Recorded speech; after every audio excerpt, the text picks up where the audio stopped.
Nihat Hatipoğlu da dayanamadı arkadaşlar. Sosyal medyasından bu olayla ilgili bir paylaşımda bulundu. Son derece önemli olduğunu düşünüyorum. Profesör Doktor Nihat Hatipoğlu hocamızın da o paylaşımını rica edeceğim. Hemen ekrana getirelim.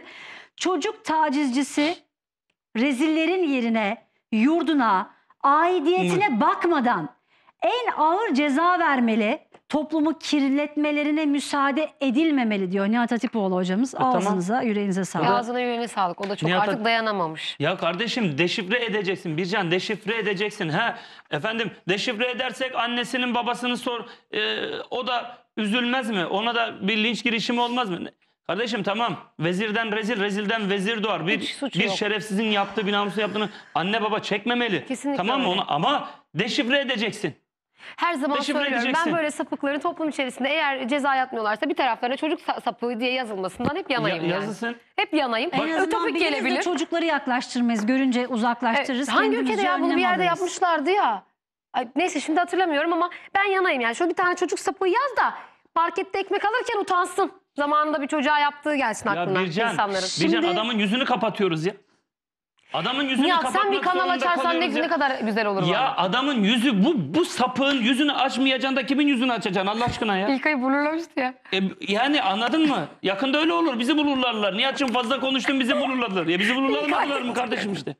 Senin parmağın olduğunu düşünüyorum. O işte sen olabilirsin diye düşünüyorum. Abicim bak vallahi billahi bak öyle bir hale geldi ki inanın yani bize aleni susun diyemiyorlar bana. Ne diyecekler bizim ipimiz Allah'a salmıştır bize. Yani mahkemelerle, yargıyla vesaire bilmem neyle bizi boğmaya çalışıyorlar.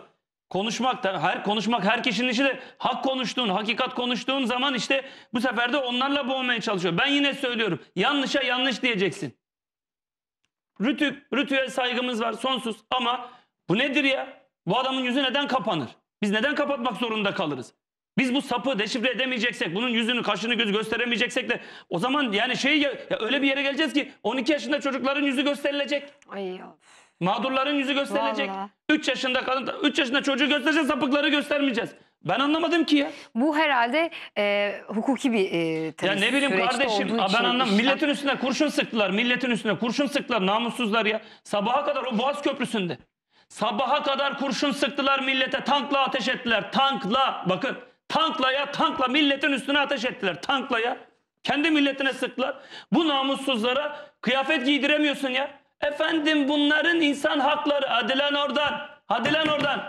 Senin insanın hakkını gözeteceksin. Senin insanın hakkını gözeteceksin. İnsan gibi kendi insanın hakkını gözetmeyenler bu sapıkların idamı söz konusu olunca efendim evrensel insan hak ve hukukuna göre bir insanın idam edilmesi. Tamam idam edemiyorsun. Kıyafet giydir. Kıyafet giydir.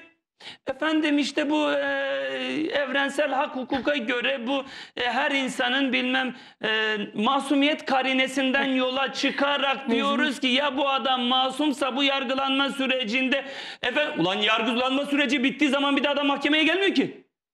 Yargılanma süreci bittiği andan itibaren daha mahkemeye çıkmıyor adam artık cezaevinde yatıyor. Bu adama kıyafet giydirsen ne olacak, giydirmesen ne olacak? Bravo. Yani şu hainin, vatan hainlerinin bilmem neyin hakkına sahip çıktığınız kadar kendi milletinize sahip çıkmıyorsunuz arkadaşlar ya. Ve koca adamlarsınız bir de ya. İnsan hakları deyince aklına insan gelir. Bunda hiç insan profili görmüyorum. Ben anlamadım ya. Bunun da en ağır şekilde cezalandırılması. Şimdi senin bahsettiğin de Nihat Günder'in çok tartışılan bir başka konusuydu. Bu sapık da en ağır cezayı mahkemenin verdiği haberini biz buradan anons edene kadar konuşulmaya devam edecek. Söylüyorum. Şimdi gündemin bir başka çok konuşulan konusuyla devam edeceğim. 32